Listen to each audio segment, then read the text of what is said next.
Okay, welcome back. And yesterday class was somehow due to some technical glitch could not be uploaded.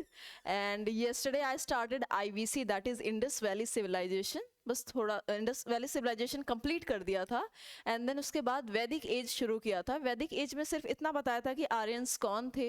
So basically Aryans were pastoralist and nomadic pastoralist, यानी घुमंतु किस्म के लोग थे, बंजारे थे वो। Vedic age we are starting.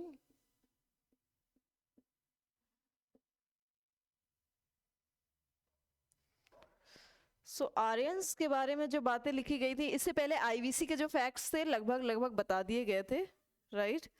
So Vedic age that is 1500 BC to 600 BC. E भी लगा देते हैं, common era, before common era, right. So we were talking about Aryans. कहाँ से आए थे? लार्जली ऐसा माना जाता है, एक जो आम मत है वो ये कहता है कि सेंट्रल एशिया से आए थे, केम फ्रॉम सेंट्रल एशिया।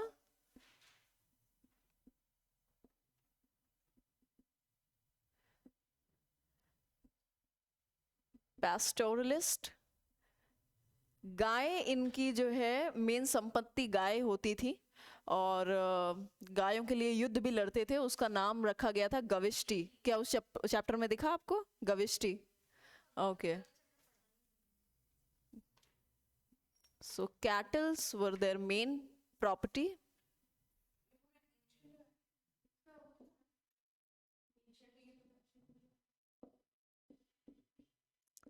जब कैटल्स उनकी मेन प्रॉपर्टी है तो सीधी सी बात है, जमीन जायदाद को लेकर के कोई झगड़ा नहीं था उस वक्त तक, ठीक है।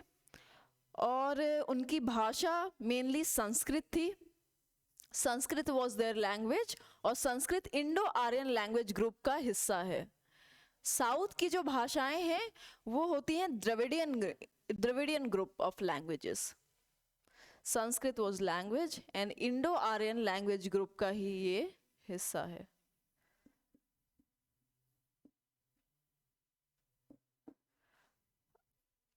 और अब वैदिक काल क्योंकि बहुत ही स्वर्ण काल यानी गोल्डन एरा माना जाता है, क्योंकि इस वक्त तक बहुत सारी डेवलपमेंट हुई थी, बहुत सारी अच्छी अच्छी चीज़ें हुई थी। और इनफैक्ट सबसे मेन जो है वो हम आर्ट एंड कल्चर का मेन हिस्सा है वो दैट इज़ फिलोसफी, दर्शन शास्त्र। ओके, जो 6 फिलोसफी थी, 6 इंडियन फिलोसफी, जिसमें Mimamsa, Samkhya philosophy, Nyaya philosophy, Yoga philosophy, Vaisheshika, and then finally Vedanta philosophy. तो ये सारी फिलोसफी डेवलप हुई थी, ऋषि मुनि थे, कुछ महिलाएं थी जिनको विदुषी कहा जाता था, एक्सेप्शनली इंटेलिजेंट और एक्सेप्शनली टैलेंटेड विमेन। तो उनमें गार्गी थी, लोपामुद्रा थी, और मैत्रेयी थी, ऐसे 3-4 नाम और हैं, मुझे अभी याद नहीं आ रहे हैं। सो ये सारी महिलाएं ऐसी थी जो उस लेवल का इनको नॉलेज था शास्त्रों के बारे में कि वो ऋषि मुनियों के साथ वो बैठ के बहस कर सकती थी। शास्त्रार्थ बोलते हैं उसको, बहस करना नहीं, मतलब शास्त्रों के बारे में डिस्कशन करना, बातें करना, ठीक है। नदियों के पुराने नाम आपको दिखाए थे कल, ठीक है। और आर्यंस के बारे में ये कहा जाता है क्योंकि इसके पहले वाला एरा क्या था, IVC, that is Indus Valley Civilisation. तो जब उनके कुछ लोग बचे होंगे तो आर्यंस जब आए तो उन्होंने उनको हराया। ओके, और उनको जब हराया तो कहा यह जाता है कि जिन लोगों को उन्होंने हराया था, जिस ग्रुप को उसको दास या दस्यु का टाइटल दिया गया था, इसमें लिखा हुआ है वो, जिनको हरा दिया, यानी जो इंडिजिनस पीपल थे, जो वाकई जो इंडिया में पहले से रह रहे थे, ये तो बाहर से आए थे। तो उन्होंने इनसे लड़ाई लड़ी और वो हार गए, तो वो अंदर अंदर की तरफ चले गए, जंगलों की तरफ, और उनको कैटेगरी दी गई दास या दस्यु की। ये भी एक थ्योरी है कि यही दास और दस्यु आखिरी में जाकर के जब वैदिक एरा, लेटर वैदिक एरा में शूद्र की जो कैटेगरी थी वो मेनली ये लोग थे। ऐसा एक एनोलॉजी है, एक ऐसी थ्योरी भी कही जाती है। अब क्या था, अब इनके पास कुछ चीजें थी, बेटर वेपन्स थे, इनके हथियार बेहतर थे, हॉर्स लेके आए थे ये, सो हॉर्स, चैरियट्स। सो इन सब की वजह से they defeated easily who indigenous people.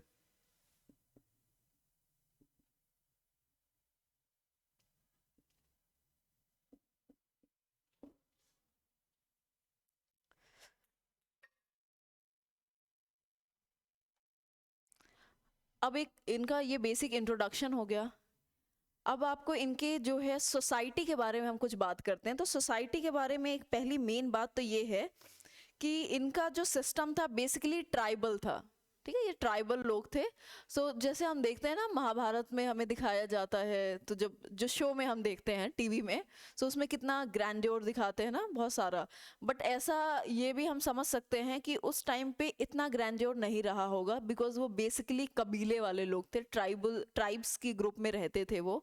और उस ग्रुप में रहते थे तो इतनी ज़्यादा, और ना ही उनके पास ऐसी कोई प्रॉपर्टी थी। मेन प्रॉपर्टी तो गाय भैंस ही कहलाती थी उनकी। सो इतना ज़्यादा ग्रैंड्योर नहीं रहा होगा। और जो ट्राइबल ग्रुप था, उस छोटे छोटे ग्रुप में वो रहा करते थे ट्राइब्स में। एक डेफिनेट टेरिटरी होती थी। ठीक है, सोसाइटी का टाइटल डाल देते हूँ, एक मिनट। ये तो लिखा हुआ होगा ना, कल ही लिखा।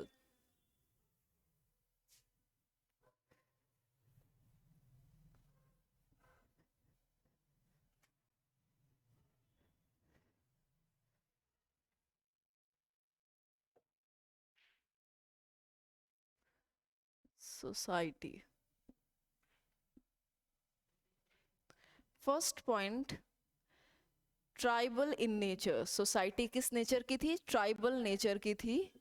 And they use to live in small groups.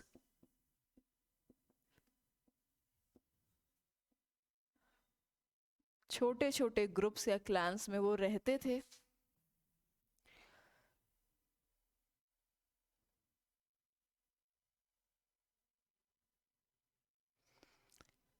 As such definite territory नहीं थी।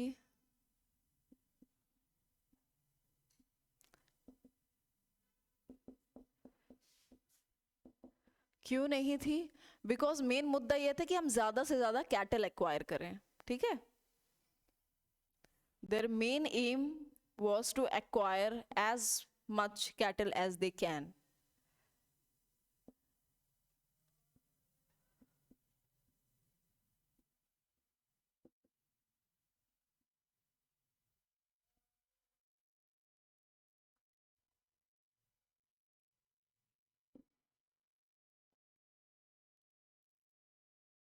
No standing army. No standing army का मतलब कि पहले से ऐसी कोई आर्मी वो तैयार करके नहीं रखते थे। ठीक है, सो बेसिकली बड़ी ही हारमोनी में रहा करते थे वो लोग। ज़्यादा बड़ी लड़ाइयाँ भी नहीं लड़ते थे, छोटी मोटी उनकी लड़ाइयाँ हुआ करती थी। एंड सभी मेंबर पार्टिसिपेट करते थे। जब कोई लड़ाई होती थी ना, तो सब लोग जाते थे लड़ाई लड़ने। ठीक है, no standing army and all members use to participate in Wars.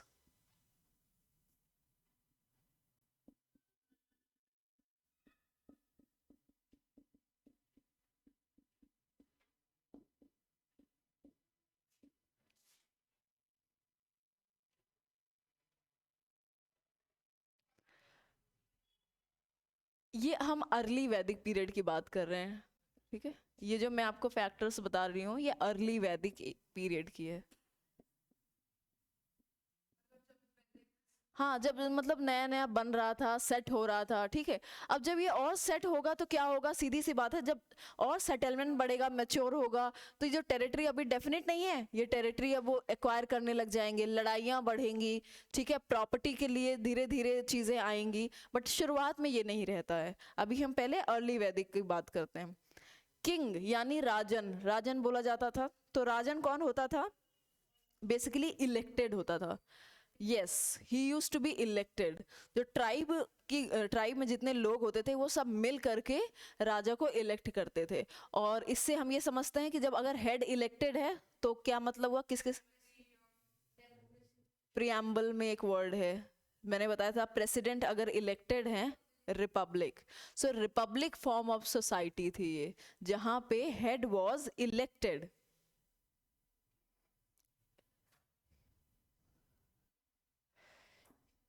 King और राजन वर्ड कब इस्तेमाल किया जाता है? इलेक्टेड हेड होता था वो। ठीक है, यानी रिपब्लिक फॉर्म ऑफ सोसाइटी थी उस वक्त। इससे हम समझते कितनी बढ़िया थी। बट लेटर लेटर वैदिक में आते आते ये जो पोजीशन है किंग की, ये हेरिडेटरी हो जाती है। ठीक है।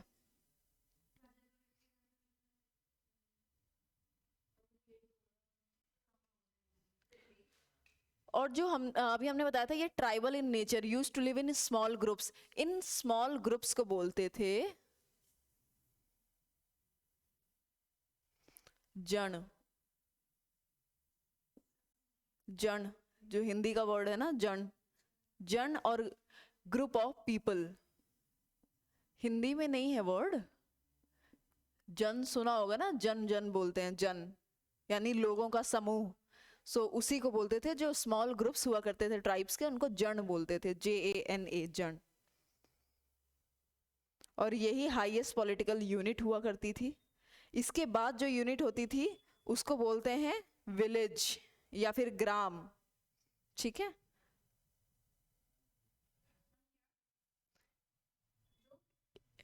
एक मिनट, मैं इसको ना वैसे बना देती हूँ।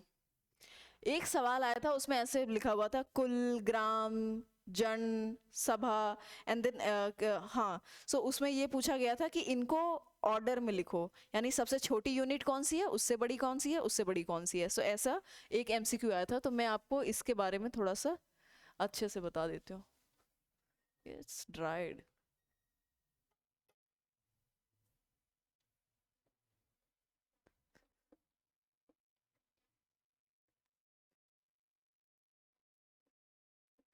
ये वाला जो सवाल अभी मैंने बताया कि ग्राम एंड देन जन या फिर इस यूनिट के बारे में जो सवाल आते हैं, ये सवाल साउथ की जो सोसाइटी है उस पे भी आए हैं। ठीक है। हम मिडिवल इंडिया में पढ़ेंगे विजयनगर एम्पायर, नाम सुना विजयनगर एम्पायर। सो विजयनगर एम्पायर की सोसाइटी के बारे में ऐसा एक सवाल आया था जिसमें ये सारे यूनिट्स लिखे थे। अब उनके लैंग्वेज थोड़ी सी डिफरेंट हो जाती है। सो उसमें भी ये सवाल आया था कि इसको यूनिट के बेसिस में सेट करो।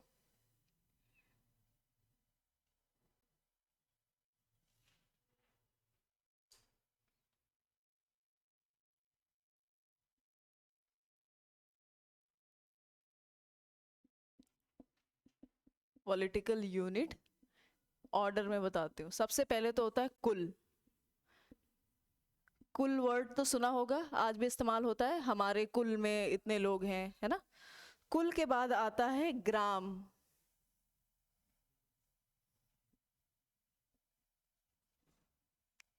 ग्राम के बाद आता है विस। विस के बाद आता है जन। तो जन जो है यानी ट्राइबल का जो ग्रुप था, वो हाईएस्ट पॉलिटिकल यूनिट ये है, जन। जन इज हाईएस्ट पॉलिटिकल यूनिट।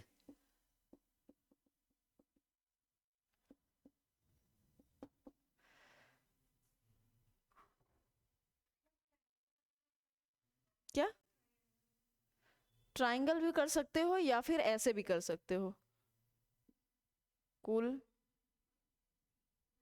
ग्राम, विस। विस होता था विस्पति। विस्पति मतलब ग्रुप ऑफ विलेजेस, विलेजेस का ग्रुप इज विस, एंड उसका जो हेड होता था उसको विस्पति।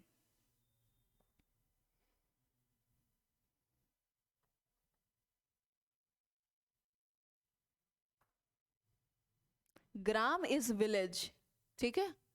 कुल आप समझ सकते थे, ये smallest family unit, smallest family unit जो आज भी हम इसको इस्तेमाल करते हैं। इनफैक्ट सारे वर्ड इस्तेमाल करते हैं, बस ये विस्पति नहीं करते। इनफैक्ट आप बिहार वगैरह में देखोगे ना, तो वहां भी आज ये विस्वा, विस्वा बोलते हैं ना, विस्वा।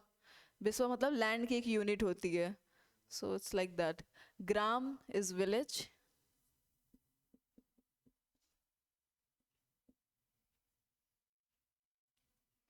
इसका जो हेड होता था, head used to be called gramani. गांव का जो हेड होता था ग्रामीणी, विलेज का हेड है ग्रामीणी। हाँ। और ग्राम यानी विलेज का ही हिस्सा था, जो विलेज की असेंबलीज होती थी, असेंबली, समिति और सभा यही का हिस्सा होती थी। सो मतलब आप ऐसे समझ सकते हैं आज की पंचायत। ठीक है। समिति, सभा, समिति एंड सभा, ये इसकी यूनिट्स हैं। अभी तक तो इस पे ऐसे डायरेक्ट क्वेश्चन नहीं आया। समिति सभा पे सवाल आता था कि इनके क्या फीचर्स थे, बट अगर कभी सवाल आता है कि जो समिति सभा थी ये ग्राम की थी, विस की थी, जन की थी, so you have to know ये ग्राम की थी।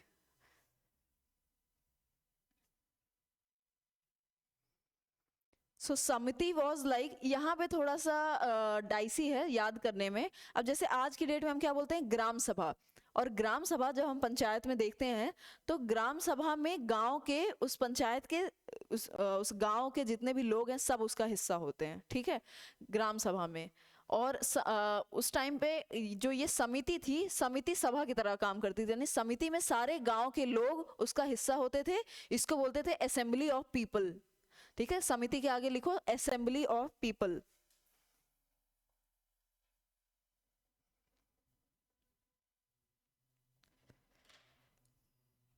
समिति was assembly of people, village people, assembly of, गांव के जितने भी लोग हैं सब समिति के सदस्य हैं।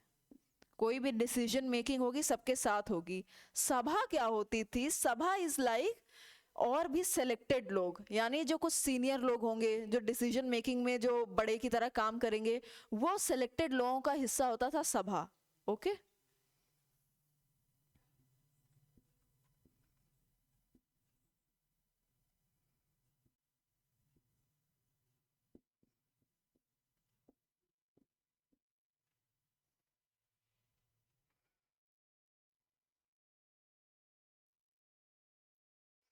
कुल का हेड, यानी जैसे हमारे घर में कौन होते हैं, दादाजी होते हैं या पिताजी होते हैं, ठीक है। उस टाइम पे उस कुल के हेड को बोलते थे कुलपति, ठीक है। हेड मतलब पति, कुलपति यानी फैमिली का जो सबसे बड़ा है, करता धरता है, दैट इज पैट्रियार्क कुलपति, पितृसत्ता वाला कुलपति। विस is group of villages,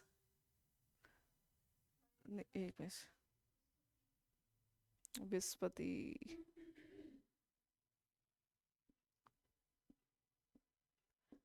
group of villages is विस, और इनके जो हेड हैं उनको कहा जाएगा विस्पति। फिर सबसे बड़ी यूनिट हो गई जन। अब जन उस तरीके से काम कर सकते, आज उस समय का राज्य होगा जन, समझ रहे हो। हाँ, उस समय के राज्य के, उस समय की सबसे बड़ी यूनिट जन है, तो वो एक राज्य की तरह काम करेगा, यानी ट्राइब का जो सबसे बड़ा समूह है दैट इज राज्य।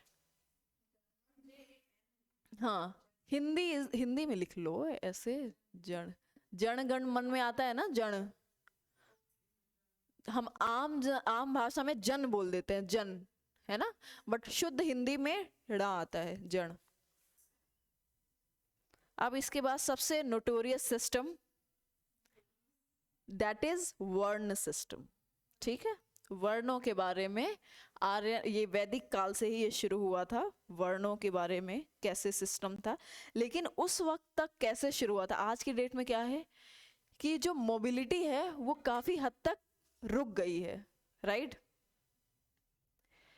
पहले के जमाने में वर्ण का मतलब ऐसे होता था, वर्ण सिस्टम आपके काम को लेकर के, कि कौन क्या काम करता है, कोई लोहार है, कोई सुनार है, क्षत्रिय, ऐसा उस वक्त जो सिस्टम बनाया गया था, यानी समझाने के लिए ऐसे कह सकते हैं कि जो ब्रह्म है, ब्रह्म भगवान, ब्रह्मा जी, सो ब्रह्मा जी के सर से निकले, मैं बता रही हूँ उस वक्त था क्या, ठीक है, मुझे थोड़ा सा डिस्क्लेमर देना पड़ता है।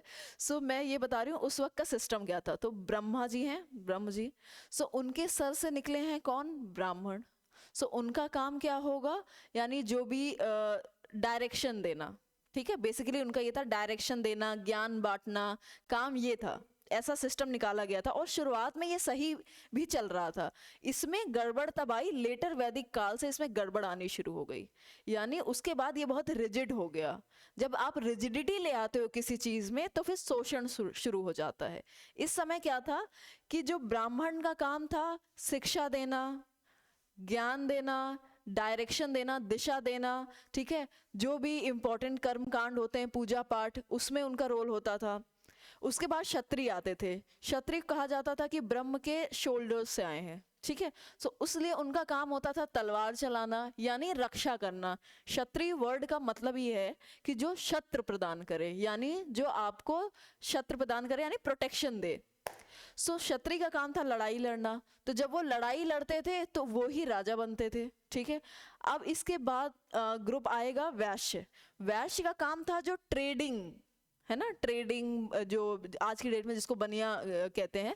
सो वैश्य का काम था कि ट्रेडिंग यानी मर्चेंट क्लास को वैश्य कहा गया। इसमें सोना या फिर और भी लोग जो भी मर्चेंट ग्रुप में आते हैं वो सब उसमें आ गए। फिर इसके बाद आएगा शूद्र। शूद्र वो लोग थे जो खेती किसानी करते थे, ठीक है, यानी जो खेतों में काम करते थे वो शूद्र कहलाए। इसके बाद यहाँ पे इतना ही ग्रुप था। वो जो हम अनटचेबल बोलते हैं वो अभी लेटर वैदिक काल में आएगा। वो बेसिकली वो लोग थे जो जंगल में रहते थे, मतलब थोड़ा आउटर एरिया में रहा करते थे। सो इसलिए उनका ये था कि उस समय कि हम लोग यहाँ पे एक तरीके से सोसाइटी में रह रहे हैं, उस समय के सिस्टम में हम सोसाइटी में रह रहे हैं, ये जंगल में रहते हैं। तो वो उनको बोलते थे कि एक वर्ड है चांडाल। सो चांडाल मतलब या फिर वन में रहने वाले, तो चांडाल मतलब वो होता है जो जंगल में रहता है ना। तो जब आप जंगल में रहते हैं तो आपका डिमीनर, आपका काम करने का तरीका इज डिफरेंट थिंग। सो वहां से ये चीज आई कि अच्छा वो बाहर रहते हैं, एंड देन जब वो बाहर रहने लगे तो जाहिर सी बात है वो और पीछे होते गए, पीछे होते गए, पीछे होते गए।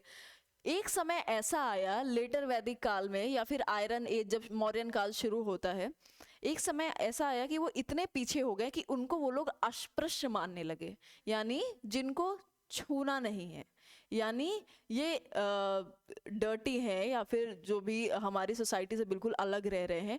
सो यहाँ से वो अस्पृश्यता का जो सिस्टम शुरू हुआ, ठीक है। सो फिर धीरे धीरे और दिमाग लगाया ब्राह्मण, या जिसमें ब्राह्मण ये तीनों जो अपर वर्ण थी, तो इन्होंने और भी इसमें और चीज़ें रिजिडिटी डाल दी कि नहीं इनको छूना नहीं है, अगर ये सोसाइटी में आएंगे तो पीछे झाड़ू बांध के आएंगे या फिर घंटी बजाते हुए आएंगे, ठीक है, और ये हमारी सोसाइटी में नहीं मिलेंगे, और यहाँ से अनटचेबल का सिस्टम शुरू हुआ। लेकिन यहाँ पे वो चीज़ नहीं थी, यहाँ पे वो चीज़ नहीं थी। एक और चीज़ है जो बड़ी अच्छी है, उस वक्त रिजिडिटी नहीं थी वर्ण सिस्टम में। उसका मतलब ये है कि अगर कोई जो मर्चेंट क्लास में पैदा हुआ है उसने अगर तलवार उठा ली है शस्त्र प्रदान करने के लिए, तो उसको वो स्टेटस मिलेगा, ठीक है। अगर किसी ने पढ़ाई की है शास्त्रों के बारे में तो उसको वो स्टेटस मिल जाएगा। सो यहाँ पे मोबिलिटी है, यानी एक ग्रुप से दूसरे ग्रुप में जाने की मोबिलिटी है, फ्लेक्सिबिलिटी है। धीरे धीरे ये फ्लेक्सिबिलिटी कम होती गई, कम होती गई, और एक टाइम ऐसा आया कि ये फिक्स हो गई। किसी भी इस चीज को फिक्स होने में एक सबसे बड़ा रीजन है मैरिज। शादी के लिए जब किया जाता था कि गोत्र का सिस्टम है, इसी से वक्त आया था गोत्र। अच्छा, गोत्र वर्ड कैसे इस्तेमाल हुआ, गोत्र वर्ड कैसे आया, क्योंकि इनका जो है मेन काम था गाय रखना, है ना। तो ये ऐसा मानते थे कि एक ग्रुप है जो हमारी ट्राइब यानी जो हमारा जन है, या फिर और भी छोटा ग्रुप मान लो हमारा कुल है, तो हमारे कुल में जितनी गाय हैं वो एक बाड़े में रह रही हैं, ठीक है। सो इट वाज लाइक कि ये हमारा एक गोत्र है, ठीक है। सो हमारे यहाँ अगर हमें किसी और से मैरिज करनी है, किसी से मैरिज करनी है, तो इस ग्रुप के बाहर होनी चाहिए, विच वॉज वेरी साइंटिफिक, ठीक है। आज की डेट में ये प्रूफ हो गया है कि अगर हम फैमिली के साथ ही ब्लड ग्रुप में ही करते हैं तो उसके साथ ना काफ़ी डिसीजेज आती हैं और भी बहुत सारी चीज़ें, डेवलपमेंट नहीं होता। उस समय ये था, इसी को कहते हैं एक्सोगेमी, यानी अपने कुल के बाहर शादी करना। ओके, सो ये वहां से शुरू हुआ कि गोत्र वर्ड ही ऐसे आया कि हमारे बाड़े में जितनी गाय रह रही हैं ये हमारा कुल है, यानी हम जितने लोग रह रहे हैं ये हमारा है, दूसरे वाले में दूसरा है, वो दूसरे लोग हैं, ठीक है। दूसरे लोग इन द सेंस कि उनका जेनेटिक्स जो है डिफरेंस आ रहा है, ठीक है। अब जब डिफरेंस आ रहा है तो हम उनसे शादी कर सकते हैं, ठीक है। सो यहाँ से ये सिस्टम शुरू हुआ। अब ये जो वर्ण सिस्टम में रिजिडिटी आई वो ऐसे आई कि जब हमने ये देखना शुरू किया कि अब किसी ब्राह्मण को अपनी बेटी की शादी करनी है तो वो देखेगा कि भाई अपने ही कुल में हो, है ना। कि और एक ये भी रीजन हुआ करता था कि अगर ब्राह्मण की बेटी है वो एक किस तरीके के माहौल में रही है, ठीक है, बचपन से वो अलग तरीके के माहौल में रही है। सोनार की बेटी होगी वो अलग तरीके के माहौल में रही होगी, क्षत्रिय की बेटी अलग तरीके के माहौल में रही होगी। सो ये अंडरस्टैंडिंग बनी कि जब हम शादी कर रहे हैं तो हम ये देखें कि जब वो एक घर से दूसरे घर जा रही है तो उसकी लाइफस्टाइल में कम से कम दिक्कत हो, ठीक है। ये इनिशियल की अंडरस्टैंडिंग थी, राइट। फर्क समझ में आ रहा है ना कि कम से कम दिक्कत हो, वो जब अपने ही जैसे माहौल में जाएगी तो उसके लिए सेटल होना आसान होगा। सो ये एक बहुत ही प्रैग्मेटिक अंडरस्टैंडिंग थी और इसी को धीरे धीरे ये जड़ होती गई, धीरे धीरे इसमें रिजिडिटी आती गई। और एक समय ऐसा आया कि अगर एक कुल की लड़की दूसरे कुल में जा रही है, वर्ण की लड़की दूसरे वर्ण में जा रही है, सो उसको गांव से बाहर आउटकास्ट कर देना, ठीक है, या फिर सजा देना। इनफैक्ट मनुस्मृति में तो ये भी कहा गया है कि एक वर्ण की लड़की अगर दूसरे वर्ण के लड़के से शादी कर रही है, सो वो जो बच्चे हैं उन बच्चों को चांडाल कहा गया है मनुस्मृति में। सो ये उस टाइम का सिस्टम था, okay. But initially it was meant to be very pragmatic, very practical, कि कम से कम दिक्कत हो इसलिए। बट किसी भी चीज़ में इसीलिए हम सबको हमेशा फ्लेक्सिबिलिटी रखनी चाहिए अपने अप्रोच में, है ना। वो जो हम साइंटिफिक टेम्परामेंट बोलते हैं ना, उसका असली मतलब यही है कि हमेशा रिफॉर्म की तरफ आगे बढ़ना चाहिए। आज की डेट में क्या है, आज की डेट में आप देखोगे वो चीज़ हल्की हल्की आ रही है।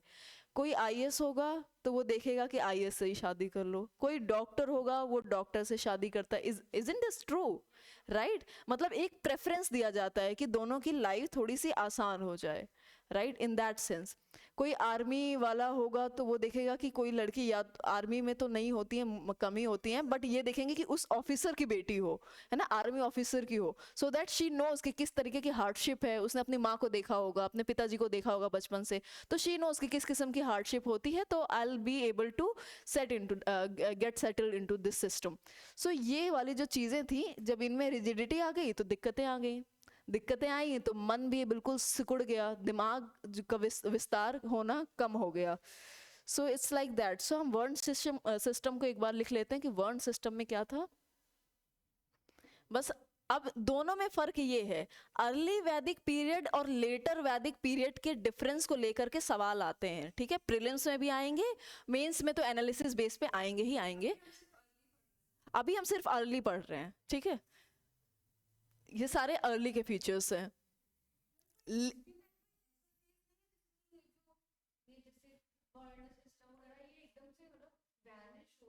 नहीं, हम इसके बाद जब देखेंगे जैनिज्म बुद्धिज्म जब एमर्ज होता है तो ये एमर्ज इसलिए हुआ था इस फासले को मिटाने के लिए। वो इससे इतने तंग हो गए थे, इतने परेशान हो गए थे कि उसको हटाने के लिए वो एमर्ज हुआ, बट वो नहीं हट पाया सोसाइटी। इनफैक्ट बुद्धिज्म यहाँ से चला गया, जैनिज्म एक छोटे से ग्रुप में सिमट गया, एंड जैनिज्म जो ग्रुप निकला था, जो जिस पर्पस से निकला था, आज की डेट में क्या है कि जैन जैन में ही शादी करेगा। तब भी यही था। सो वो चीज़ नहीं हो पाई कभी।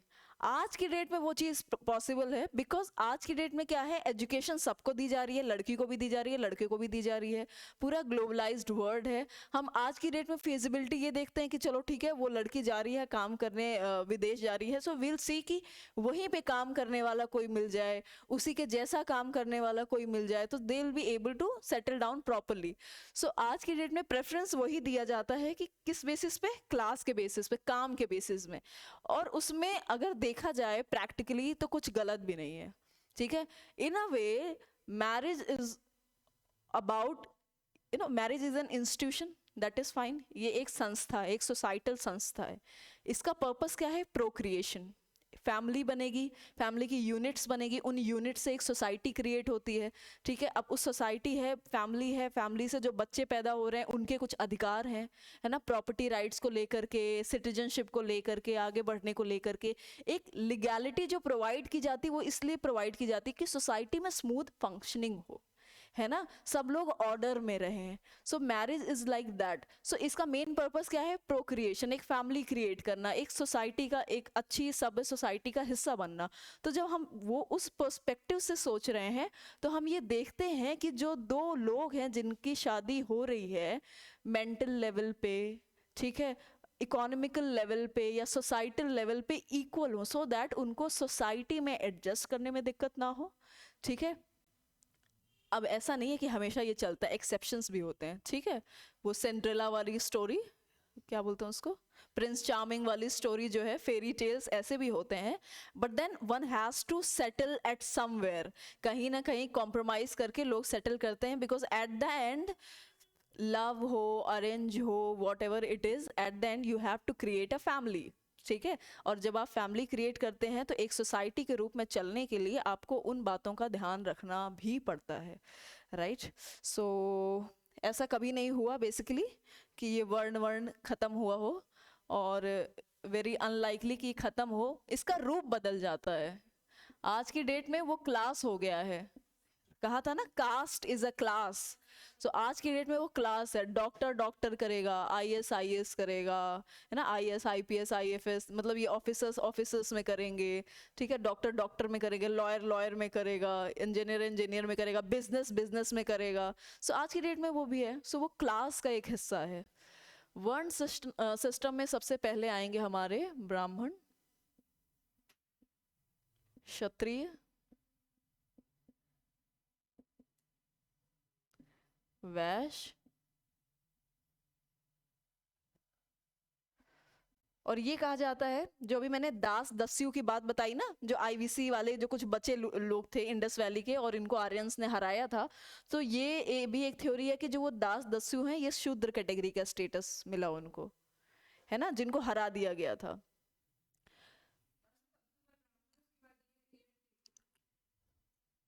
ये हाँ, ये ऐसा कहा जाता है, जो सिस्टम है वो ऐसे ही ये दोनों हाँ, ये दोनों बेसिकली वो क्लास है जो राज करता है, ठीक है। सो मुकुट इनके हाथ में होगा, सिंहासन इनके पास होगी, तलवार इसके पास होगी, लेकिन वो जो कर्म कांड है ना, यज्ञ करना, है ना, वो मुकुट पहनाना, वो सारा काम इनका है, ठीक है। राजकुमारों को शिक्षा देना वो इनका होगा, ठीक है। ये है ट्रेडिंग ग्रुप, ठीक है, और ये है एग्रीकल्चरल ग्रुप।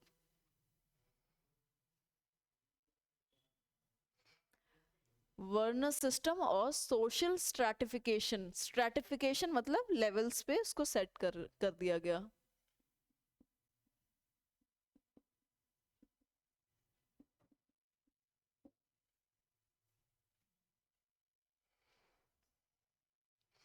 इनका काम था teaching and performing rituals.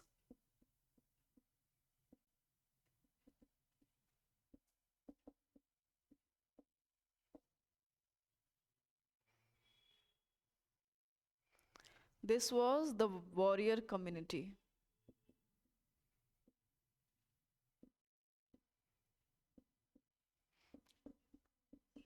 King और राजा, the trading community.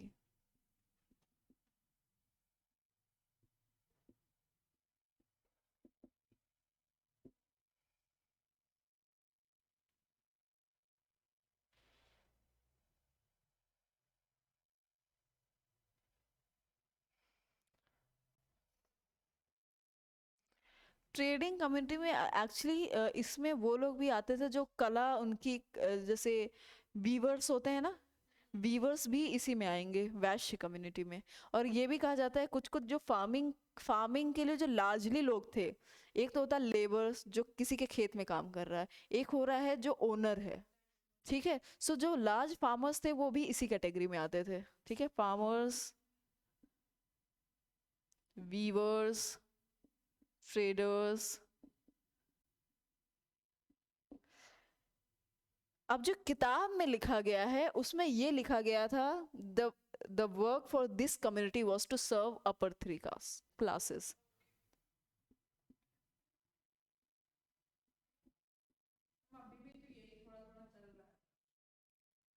Kind of yes, but no, अब क्या है कि आपको, जैसे मैंने रिजर्वेशन जब पढ़ाया था तो ये बताया था ना, ओबीसी कम्युनिटी का rise. So now that belongs to this political system, ठीक है। अब वो काफी हद तक पॉलिटिकल सिस्टम में आ गए, बट अभी भी अगर इस चीज को थोड़ा हाँ फेयर तरीके से देखा जाए तो गांव में अभी भी लोग पीछे हैं, राइट।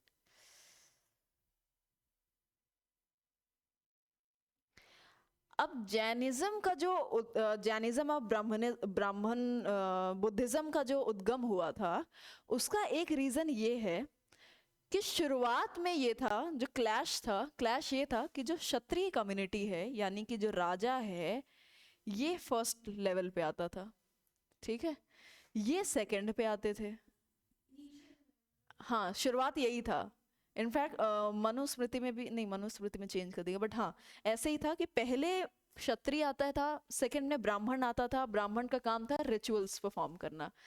धीरे धीरे क्या हुआ, ब्राह्मण्स ने रिचुअल्स की इंपॉर्टेंस इतनी ज्यादा बढ़ा दी कि कर्मकांड, यज्ञ, इन सब चीजों के बारे में रिचुअल्स की जो एक होती ना उनका सिग्निफिकेंस, वो बहुत ज्यादा बढ़ा दिया। उससे क्या हुआ, राजाओं को लगने लगा कि now this is taking a toll, like this is taking a dominance over other things, ठीक है।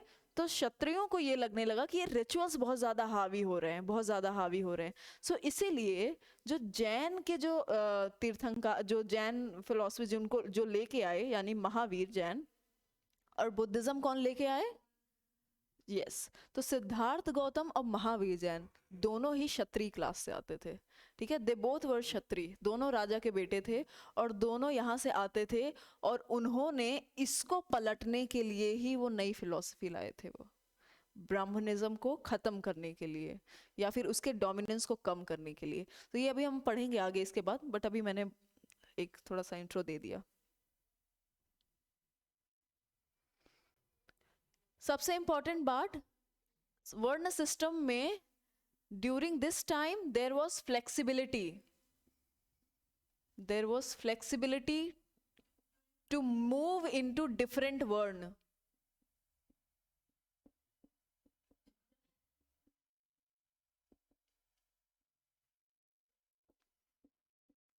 दूसरे वर्ण में जाने की फ्लेक्सिबिलिटी थी अभी तक।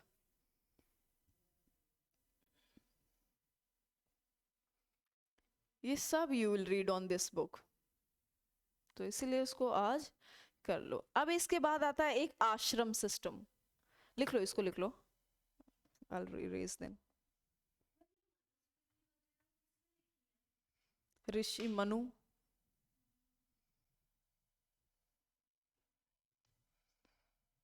ऐसा कहा जाता है, बट ये हो सकता है कि इसको बहुत सारे लोगों ने लिखी होगी एंड देन कंपाइल किया गया होगा। सो वेद, उपनिषद, पुराण, ये सब जो है कंपाइलेशन ओवर द टाइम ये हुए हैं। So it's very difficult to assign one name to one book.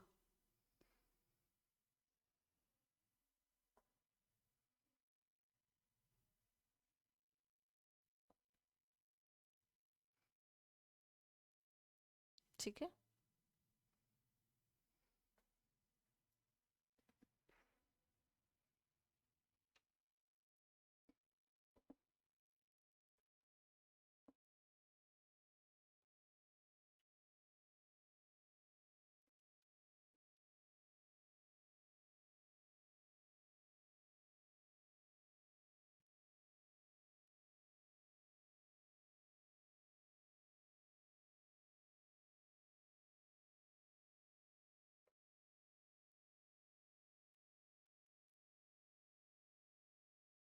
आश्रम सिस्टम।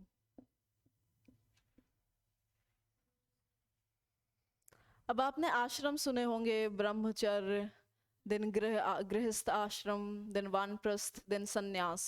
सो ये वही आश्रम सिस्टम है। 4 आश्रम है। पहला है हमारा ब्रह्मचर्य। सो आश्रम में बेसिकली इन्होंने क्या किया, life of a person was divided into 4 ashrams.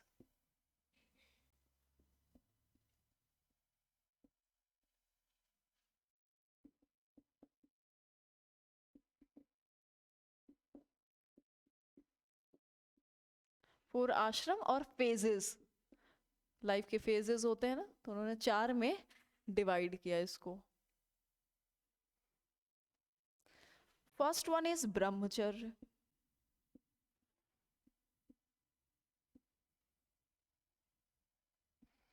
गृहस्थ,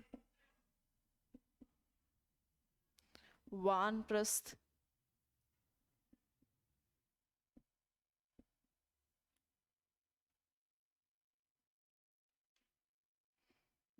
संन्यास।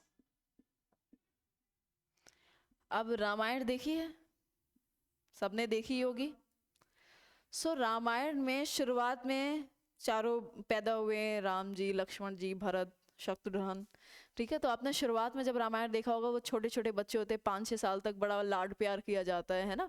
उनको घर में बढ़िया खिला रहे हैं, बस खेलना है, ऐसे ही है, कोई डांट डपट नहीं रहा है। वो एक स्टेज होती है, ये कहा जाता है हमारे ये वैदिक काल की वेदों में ही लिखा हुआ है, जो जो बच्चों का पालन पोषण है उसको 4 तरीके से ये आश्रम में डिवाइड किया गया है। और एक तरीका ये लिखा गया है कि जब बच्चा पैदा होता है तो 7 साल की उम्र तक, 6 से 7 साल की उम्र तक उसको बिल्कुल भी डांटना नहीं चाहिए, उसे बहुत प्यार करना चाहिए, यानी बहुत लाड प्यार से रखना चाहिए, उसको खेलने कूदने दो, खिलाओ पिलाओ और बहुत प्यार से रखो। फिर 7 साल के बाद शुरू होता है ब्रह्मचर्य, वो गुरु के साथ चले जाते हैं, यानी राजा का बेटा भी, राम जी, लक्ष्मण जी, ये सब गए थे ना अपना अपना महल छोड़ करके, ठीक है, गुरु जी के साथ चले जाते हैं, सर मुंडवा दिया, धोती पहन के ही गए वो, ठीक है, सरवर मुंडवा करके, धोती पहन के, और सिर्फ एक कमंडल लेकर के भिक्षा मांग के खाएंगे, जो भी गुरुजी कहेंगे जिस तरीके से रहना है। तो जस्ट इमेजिन, एक महल से निकल के सीधे मिट्टी के हट में उनको रहना होता था। सो दैट इज, वहाँ से उनका ब्रह्मचर्य शुरू होता था। तो 7 से लगभग 16 साल की उम्र तक ये ब्रह्मचर्य चलता है। और यहाँ पे आपको बहुत स्ट्रिक्टली बड़ा किया जाता है, यानी जो आपको शिक्षा दी जाती है, कोई गलती हुई तो पनिशमेंट स्ट्रांग होती है। तो यहाँ पे कहा जाता है कि यहाँ पे बिल्कुल भी बच्चों से जो है लीनियंसी वाली एटीट्यूड नहीं रखना चाहिए, ठीक है। ये अभी भी माना जाता है, ये सही तरीका है कि 7 से 16 साल के बच्चों को, क्योंकि ये वो एज होती है जब वो सबसे ज़्यादा सीखता है, कितने सारे हार्मोनल चेंजेस होते हैं, तो बिगड़ने के भी उतने ही चांसेस होते हैं, बनने के भी उतने चांसेस होते हैं। तो इसीलिए कहा जाता है इसी टाइम पे बहुत ज़्यादा ध्यान रखना होता है। ब्रह्मचर्य खत्म हुआ एंड देन फिर वो आते हैं घर, और जब घर आते हैं तो उनकी फिर शादी की जाती है। ये यहाँ से शुरू होता है गृहस्थ आश्रम, यहाँ पे उसको पति का रोल निभाना है, फिर बच्चे होंगे, पिता का रोल निभाना है, ठीक है। गृहस्थ आश्रम, और same goes for girl as well, ठीक है। सीता जी के साथ भी यही फॉलो किया गया होगा, ठीक है, कि पहले उनको जो भी शिक्षा दीक्षा दी गई होगी एंड देन उसके बाद उनका गृहस्थ आश्रम शुरू होता है, हाँ हाँ, घर में ही। गृहस्थ आश्रम गृहस्थ आश्रम शुरू हो जाता है, उसमें शादी वादी होती है और जो भी है आपकी ड्यूटीज हैं, फिर आप अपने बच्चे को बड़ा करते हो, लाड प्यार देते हो, जो भी करते हो, वही चीज रिपीट होती है। एंड देन का उसके बाद थर्ड होता है वानप्रस्थ। यहाँ पे होता है जब आपने अपना, अब जैसे राजे का एग्जाम्पल लेते हैं, ठीक है, शादी हुई, बच्चे हुए, आपने बच्चों को बड़ा किया, फिर बच्चों को गुरु जी के साथ भेज दिया, उनका ब्रह्मचर्य शुरू हो गया, आपका अभी गृहस्थी चल रहा है, आपको राजकाज करना है, जो भी आपके काम है वो सारी जिम्मेदारियां आपने निभाई। अब जब आपकी जिम्मेदारियां निभा ली तो है वानप्रस्थ। वानप्रस्थ वर्ड से अगर इसको तोड़ा जाए, एक होगा वन, प्रस्थ से प्रस्थान, यानी अब आपकी वो जिम्मेदारियां खत्म हो गई, अब आपको वन की तरफ प्रस्थान करना है, यानी परिवार को छोड़ना है, ठीक है। अब आपको जंगलों में रहना है, ओके। अब आपने जंगलों में रहना शुरू कर दिया। अब इसके बाद सन्यास है, यानी सन्यास में ये है आपको सब कुछ, किसी भी किस्म की सोशल लाइफ नहीं रहेगी अब, यानी सन्यास टोटली। आप, सन्यास का मतलब इस वर्ल्ड को, वर्ल्डली अफेयर्स को पूरी तरीके से आपने त्याग दिया, ओके। ब्रह्मचर्य is study and gain knowledge,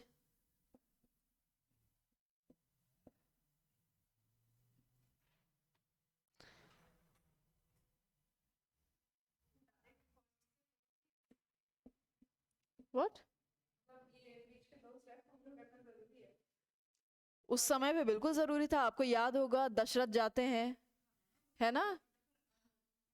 अब हाँ ऐसा है, बट अब ये वाला कहाँ जाएंगे जंगलों में ये होता है कि लोग ऐसा करते हैं कि जब उनकी जिम्मेदारियां खत्म हो जाती हैं, बच्चे शादी हो गई, सब कुछ हो गया, तो वही होते हैं आश्रम ज्वाइन कर लेते हैं, फिर वहाँ काफी टाइम स्पेंड करने लगते हैं। यस, वृंदावन चले गए, अयोध्या चले गए, पहाड़ों में चले गए, वहां जाकर के उन्होंने आश्रम, तो आज भी ऐसा लोग करते हैं।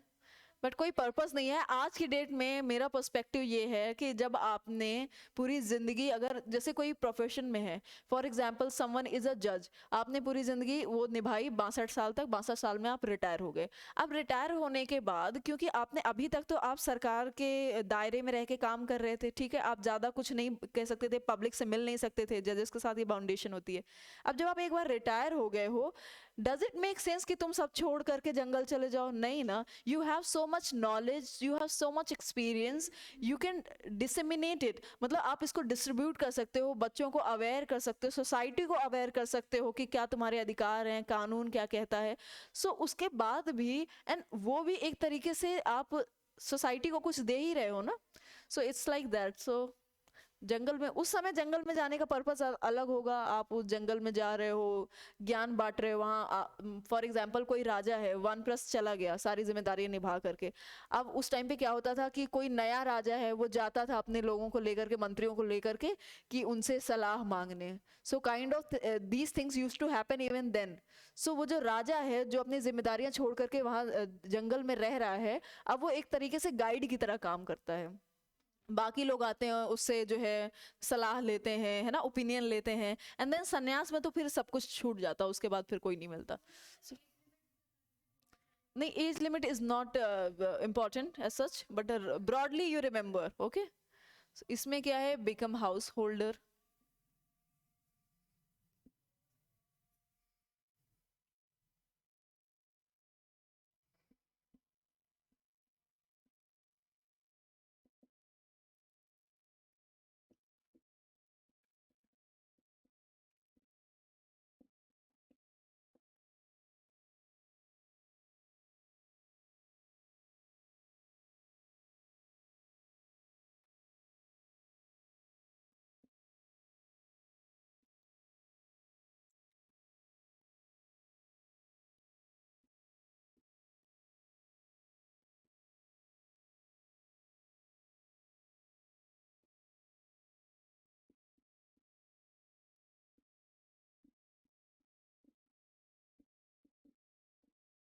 लाइफ ऑफ रिनंसिएशन, यानी सब कुछ छोड़ दिया है, समाज से सारे रिश्ते नाते तोड़ लिए हैं। अब हम बात करेंगे रिलीजन की।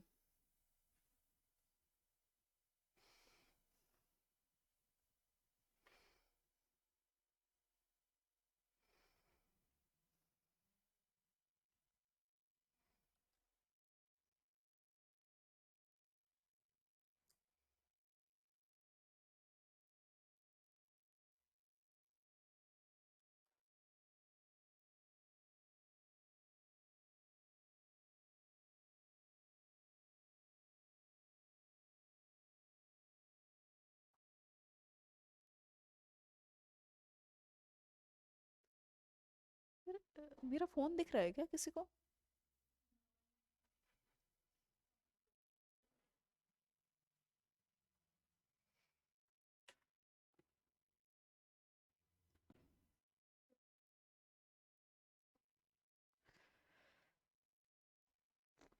शायद मैं लाइन क्या,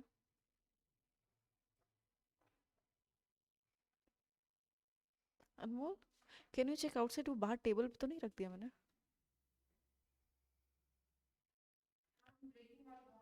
breaking all bonds of social life.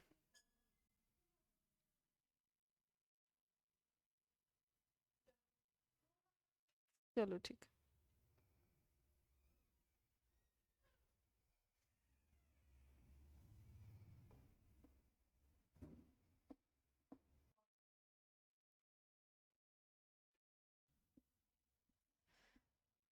अब हम रिलीजन की बात करते हैं, रिलीजन कैसा था वहां पे। सो बेसिकली ये जो आज हम नाम सुनते हैं, इंद्र, सूर्य, अग्नि, है ना, सो सबसे शुरुआत में जो पूजा होनी शुरू हुई थी वो इनकी ही हुई थी। यानी वैदिक काल में हम नेचर की पूजा करते थे। मैंने आपको इसके पहले आईवीसी में इसकी स्टार्टिंग सुनाई थी ना, वहाँ हल्का, हाँ हल्का फिल्का स्टार्टिंग वहाँ से शुरू हुई, बट यहाँ पे तो अब थोड़ी और समझ बढ़ गई, सिस्टम और आगे आ गया। सो यहाँ पे हम प्रॉपरली इंद्र को हमने बोला गॉड ऑफ रेन, यानी बारिश के देवता, ठीक है, बादल के देवता बेसिकली कहा जाता है इंद्र को। एंड अग्नि फायर, वरुण वाटर, ठीक है। सो जो भी रिचुअल्स थे ये इनके अराउंड ही परफॉर्म किए जाते थे। सो हम नेचर को सबसे बड़ी ताकत मानते थे, सबसे बड़ा फोर्स मानते थे, और क्योंकि हमें खौफ भी इसी से था, और जो भी हमें मिलता था वो इसी से मिलता था, है ना, रेन से ही मिल रहा है सब कुछ, आग से ही मिल रहा है। So everything was around this. So nature worship was predominant.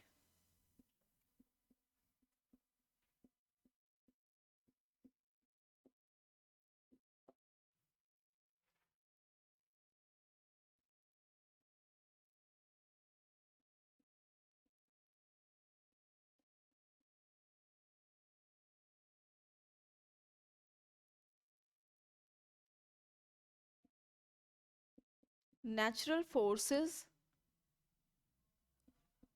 were given the names of God.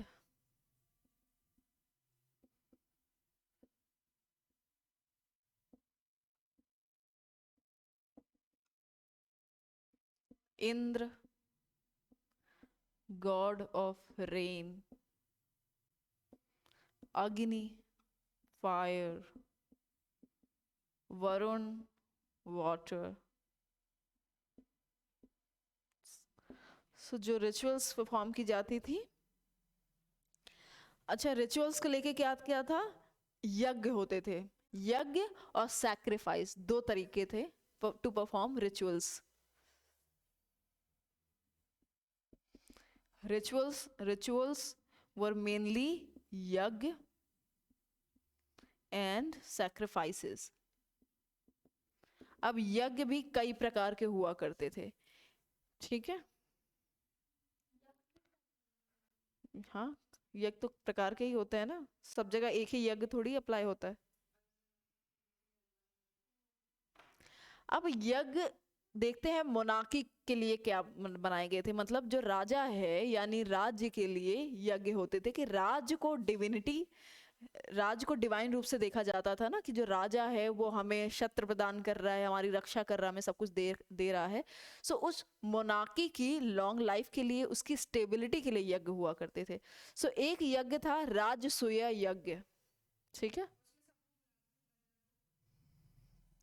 बताती हूँ मैं। एक है हमारा राजसूय यज्ञ, दूसरा वाजपेयी यज्ञ। पता है, पढ़ लो, सवाल आ सकते हैं। अश्वमेघ। 2010 के पहले तक वैदिक काल से बहुत सवाल आते थे, ठीक है। 2010 के बाद से जैनिज्म बुद्धिज्म में आने लगे। अभी पिछले 1-2 साल से वापस से वैदिक काल पे घूम गए वो। अब अनमोल की घंटी बजी। तो राजसूय यज्ञ में बेसिकली क्या होता था, कोरोनेशन को लेकर के। कोरोनेशन पता है क्या होता है? Don't know coronation? क्राउनिंग करना, जो जैसे जो राजा है, राज तिलक, उसको, तो उसको बोलते हैं राजसूय यज्ञ।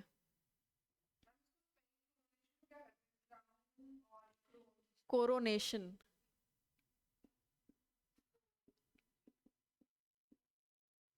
Crowning.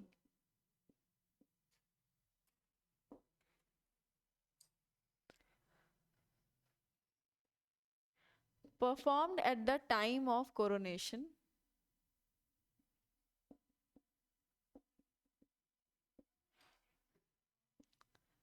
coronation of the king। Can you check, ये वहां पे दिख रहा है क्या स्क्रीन में? कभी कभी साइड में थोड़ा सा, साइड में थोड़ा सा कट जाता है। ये परफॉर्म किया जाता था to to increase the strength of king. I don't know how. Strength of king. Ashwamedha yagya बहुत इंटरेस्टिंग है, like this is my favourite. So can you guess, Ashwamedha अगर वर्ड को डिवाइड करो क्या समझ में आ रहा है? अश्व पता है, घोड़ा, ठीक है। सो इसमें क्या करते थे, इसका बेसिकली पर्पस होता था टू फॉर टेरिटोरियल एक्सपेंशन, यानी टेरिटरी को बढ़ाना। अब ये करते कैसे थे, ये क्या करते थे, अश्वमेघ यज्ञ हुआ, राजाओं को बुलाया, प्रॉपर खूब बड़ा फंक्शन हो रहा है, एकदम हाई फाई सब कुछ, ठीक है, खाना पीना सब चल रहा है। अब सबके घोड़े आए, घोड़े उन्होंने दौड़ा दिए।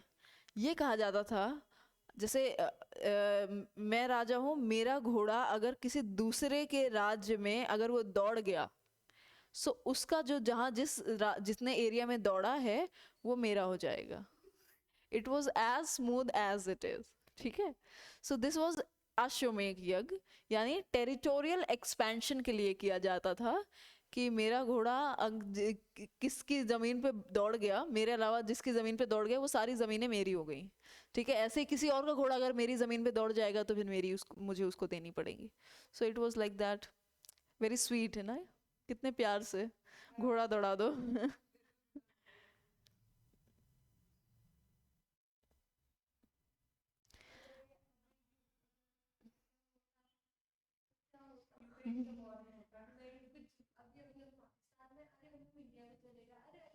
अरे ये पाकिस्तान का घोड़ा आ गया, ओ हो। या फिर हमारा घोड़ा पाकिस्तान में दौड़ लगा लग गया, वाह वाह वाह।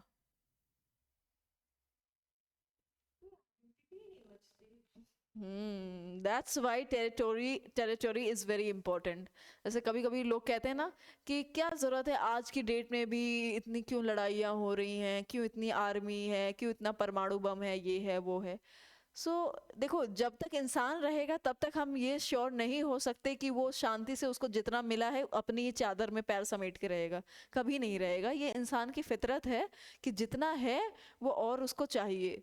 सो और चाहिए, हर जगह इंसान है, सो सबको अपने अपने टेरिटरी सिक्योर ही करनी पड़ेगी, बचे रहना है तो।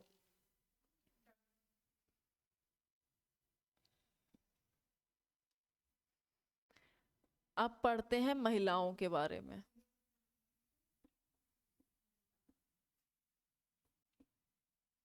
विमेन की क्या पोजीशन थी?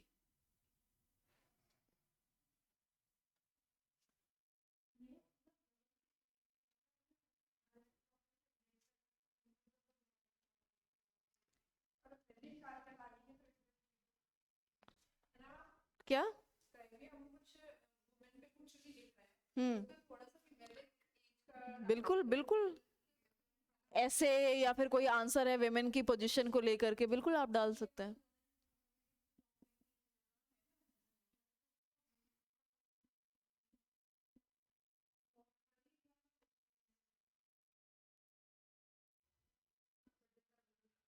Position of women.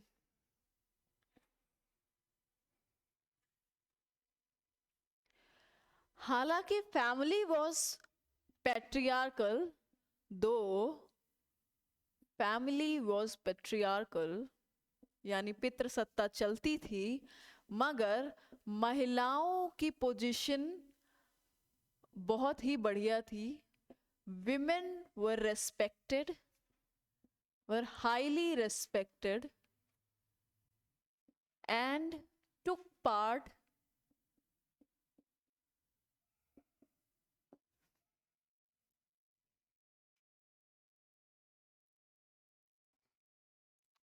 in societal functions, ठीक है, हिस्सा लेती थी हर जगह, और इज्जत सम्मान सब कुछ दिया जाता था, ठीक है।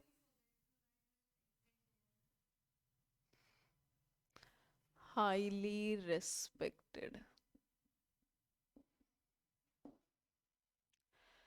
Societal functions like samiti and sabha, samiti and sabha में हिस्सा लेती थी। They received education as well.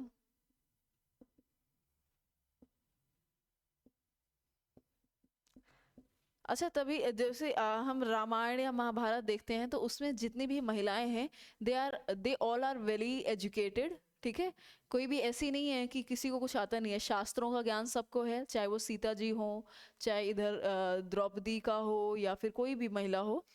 सो सबको एजुकेशन भी है, और जो भी शस्त्र की विद्या है वो सबको दी गई है। इनफैक्ट जो सीता स्वयंवर होता है उसमें राजा जनक कहते हैं ना कि वही होना चाहिए जो धनुष तोड़ सके, यानी मेरी बेटी इतनी स्ट्रांग है तो उसके बराबरी का ही कोई होना चाहिए।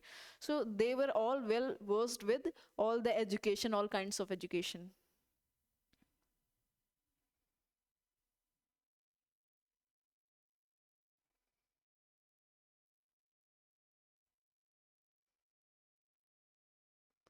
ठीक है, ये तो हो गया basically. And some important women.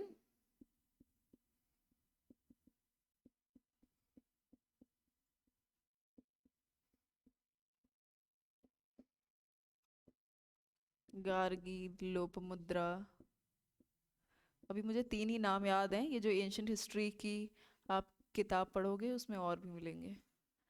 Maitreyi, ये सब एग्जाम्पल्स हैं हाईली एजुकेटेड वेमेन की।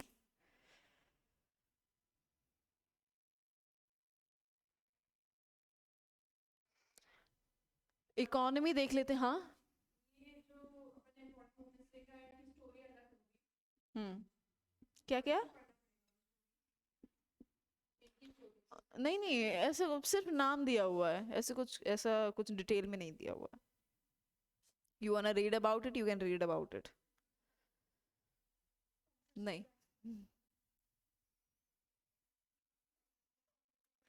लोप मुद्रा की कहानी जो है, जो अ, थोड़ी बहुत जो मैंने पढ़ी थी, उसमें ये है लोप मुद्रा वॉज राजा की बेटी थी, वो राजकुमारी थी। एंड उनको एक ऋषि को दे दिया गया था। Rishi, not rishi as such, but हाँ ही वॉज, शस्त्रों का ज्ञान था, शास्त्रों का ज्ञान था, मतलब काफी बढ़िया आदमी था वो, उसको दे दिया। ठीक है, बट उसके पास कुछ था नहीं in terms of material, economy level पे नहीं था, बट उसकी विद्या, उसका ज्ञान, ये सब देख के राजा ने अपनी बेटी को दे दिया। अब लोपामुद्रा जाती है, अब वो जो आदमी है उसने संसार को छोड़ा हुआ है, वो ऋषि है, ऋषि का नाम मुझे नहीं ध्यान आ रहा है कौन है, और वो एक्चुअली वो उम्र में भी काफी बड़े हैं।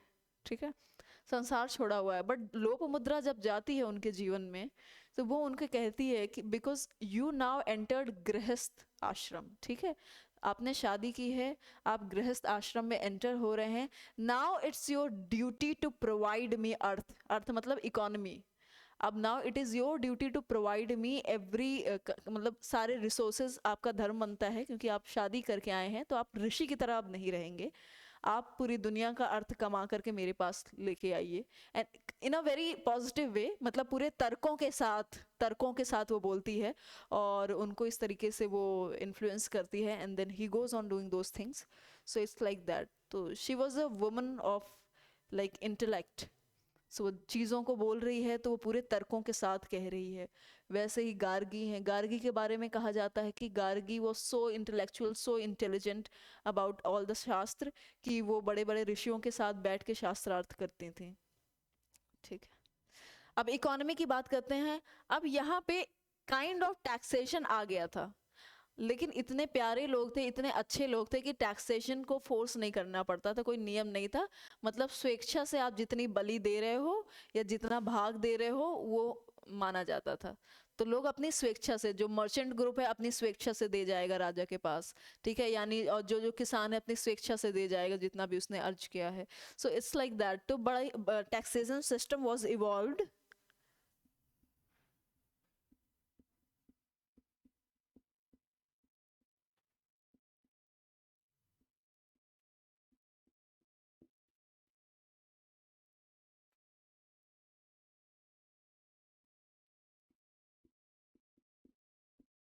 इट वाज मेनली वॉलंटरी, यानी स्वेच्छा से, वॉलंटरी।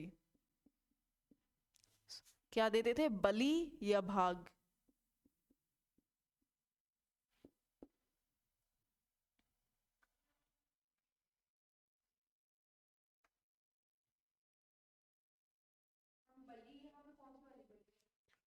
यार उसको वैसे ही कह सकते हैं आप, वैसे बलि नहीं कि अपनी जान दे के गर्दन दे आए दान में, टैक्सेशन में, हाँ। कह सकते हैं कोई अपने जानवर दे जाता होगा, कैटल्स दे जाते होंगे, या फिर अपना अनाज वनाज जो उगाया वो भी दे जाते होंगे। भाग, भाग ये लिखा है ना, भाग।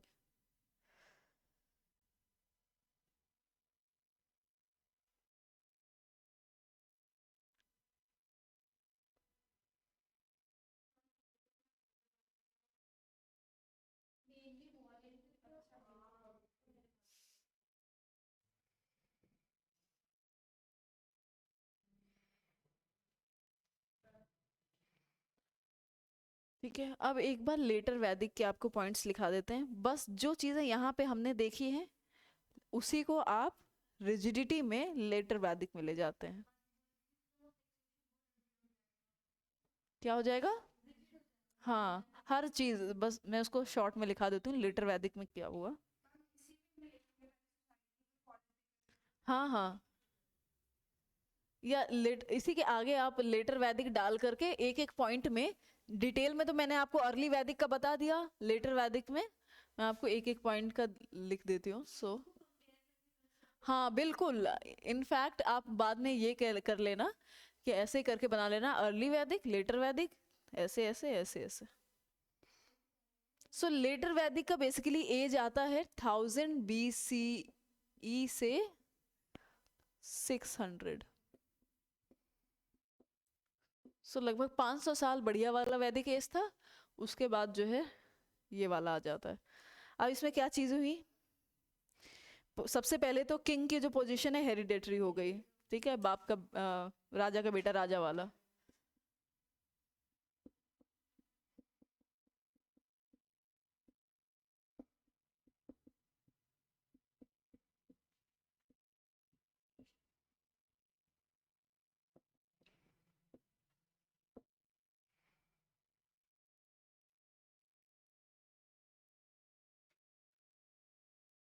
सभा एंड समिति का रोल कम हो गया।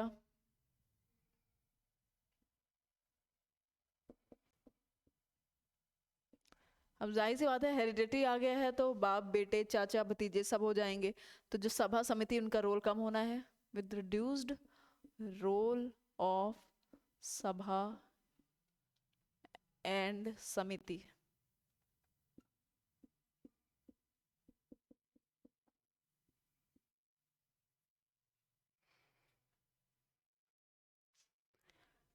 decline in the position of women,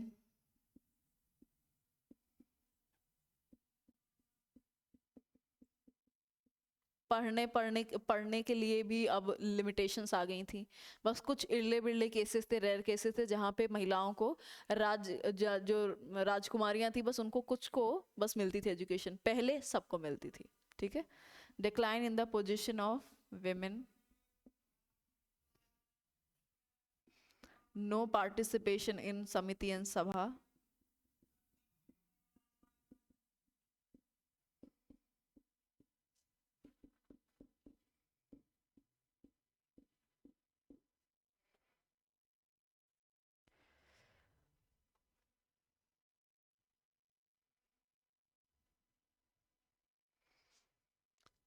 अच्छा लोपामुद्रा वॉज पोएट राइट, कोई पूछ नहीं रहा है, जनरल नॉलेज।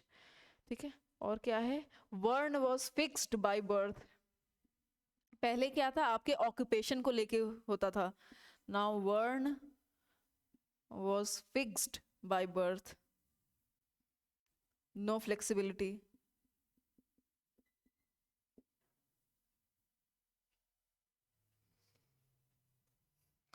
अब यहाँ पे लैंड का कॉन्सेप्ट आ गया, land and territorial concept emerged. पहले क्या था, cattles were the main property,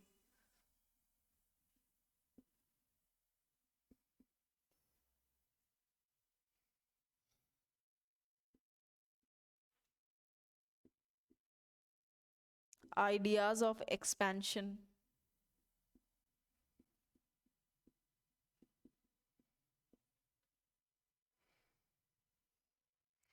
पहले पेस्टोरल कम्युनिटी थी, अब एग्रीकल्चर काफी हो गया।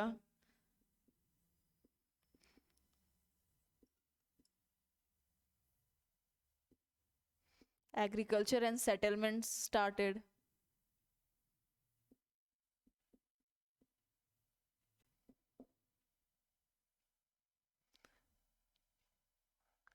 टैक्सेशन का सिस्टम पहले क्या था, वॉलंटरी था, अब फिक्स्ड हो गया,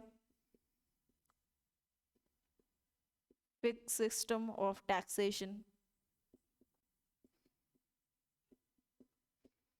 एंड आखिरी ये है, जो ब्राह्मण्स का रोल है ये क्या हो गया, डोमिनेंट हो गया। ठीक है, शुरुआत में क्षत्रिय का था, अब ब्राह्मण का रोल डोमिनेंट हो गया। कैसे? रिचुअल्स की वजह से। उन्होंने रिचुअल्स इतने हावी कर दिए कि प्रोमिनेंट रोल ऑफ ब्राह्मण्स। क्या? हाँ इस फेज में अच्छा ये जो चीजें बदल रही है ना, ये पता है क्यों बदल रही हैं? अभी इसको लिख लो फिर बताती हूँ क्यों बदल रही है।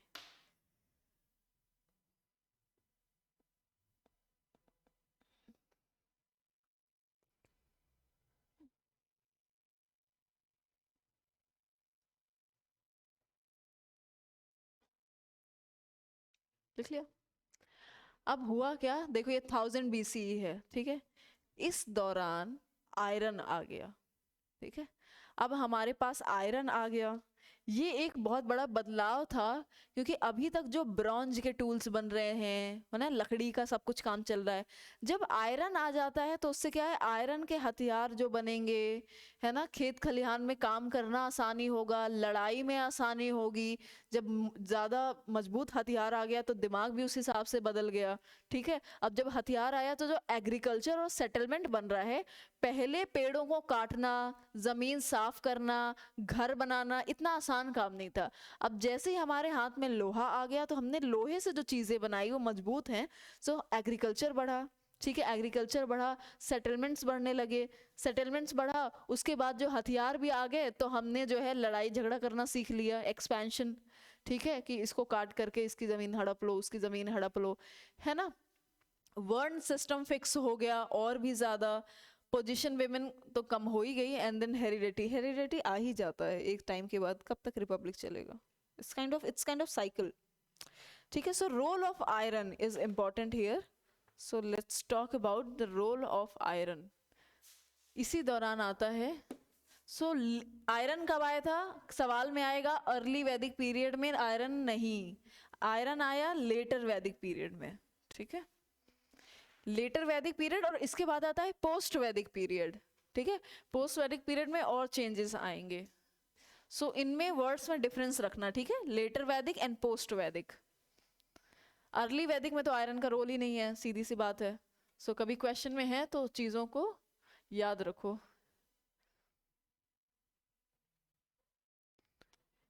क्या होगा, रोल ऑफ आयरन, बस आयरन का रोल खत्म कर दे तो हमारा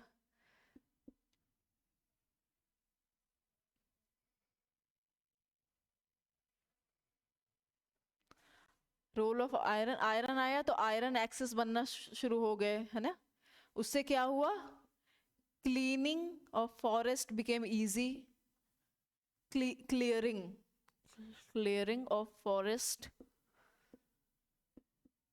बिकेम इजी। इसकी वजह से क्या हुआ, एग्रीकल्चर इंप्रूव्ड हुआ, okay.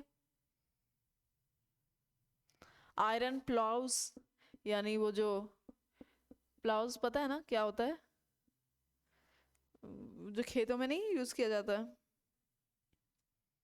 Iron plough used to expand agriculture.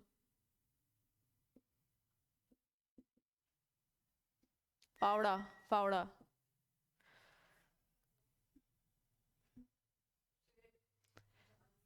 Yes, new class of weaponry,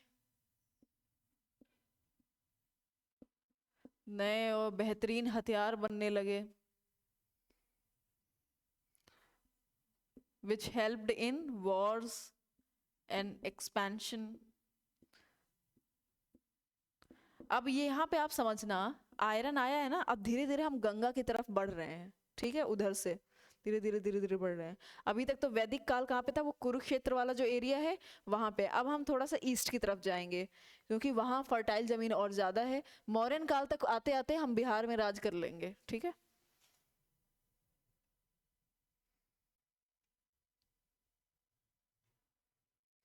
transport communication भी बढ़ा, चैरियट्स में इस्तेमाल हुए ने, चैरियट्स, कार्ट्स, इसकी वजह से क्या हुआ, ट्रांसपोर्ट कम्युनिकेशन इम्प्रूव्ड।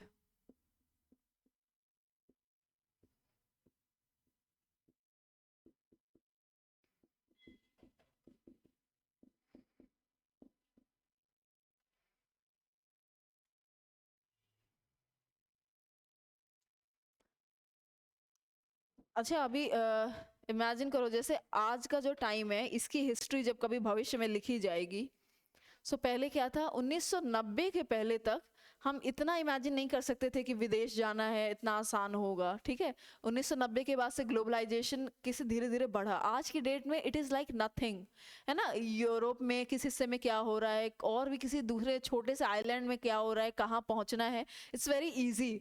तो उस अगले टाइम पे जब लिखा जाएगा यानी 100 200 500 साल बाद जब हिस्ट्री लिखी जाएगी तो ये कहेंगे इंटरनेट आ गया उनके पास, और जैसे ही इंटरनेट आया सो उनका ट्रांसपोर्ट कम्युनिकेशन इम्प्रूव हो गया, राइट, उनसे बात करना इम्प्रूव हो गया, उनको एयरप्लेन मिल गया, उससे वो तुरंत ही उड़ करके 2 घंटे की फ्लाइट में यहाँ से यहाँ पहुँच जाने लगे। फिर धीरे धीरे उन्होंने बुलेट ट्रेन ले आई, है ना। सो ये सारी चीज़ें उस टाइम पे होंगी, और वैसे ही वही आज के लिए तो ये बड़ी चीज़ है, उस टाइम के लिए ये सारी चीज़ें बड़ी थी।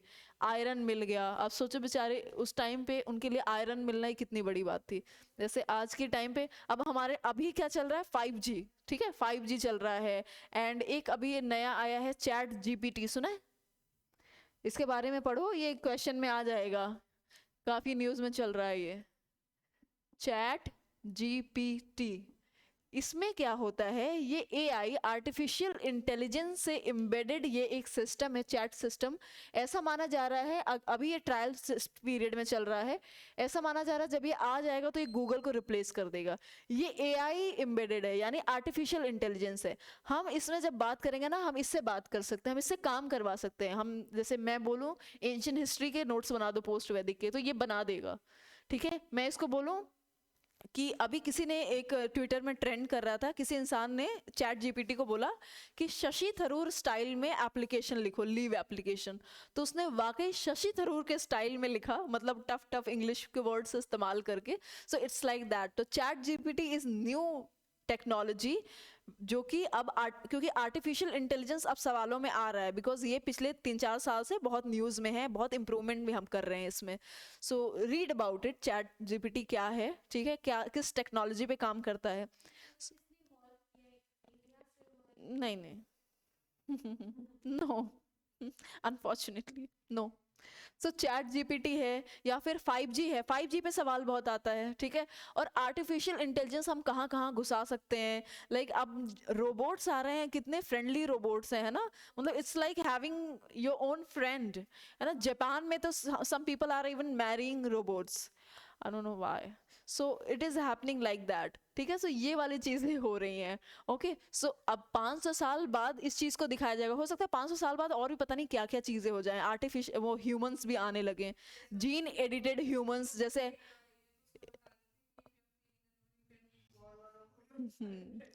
यस।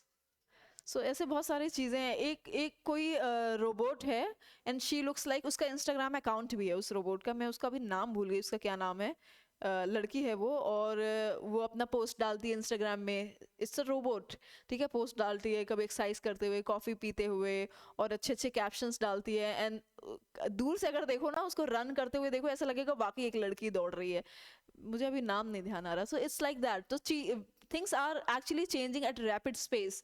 अभी फोन हाथ में है, हो सकता है कल कुछ ऐसा हो जाए जैसे हम साइंस फिक्शन मूवीज में देखते हैं ना, कि किसी ने बस ऐसे हवा में ऐसे किया तो स्क्रीन आ गई। And may be very soon we will have that, right. 5G 6G 10G तक हम लोग वहां पहुंच जाएंगे।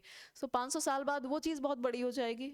आज हमें लग रहा है आयरन के लिए इतना खुश हो गए, बट उस टाइम के लिए तो आयरन से कितना बदलाव आया ना। आयरन आया, हथियार मजबूत हो गए, जंगल साफ हो गए, चीजें डेवलप होने लगी, ठीक है। सो हमारा वैदिक काल खत्म।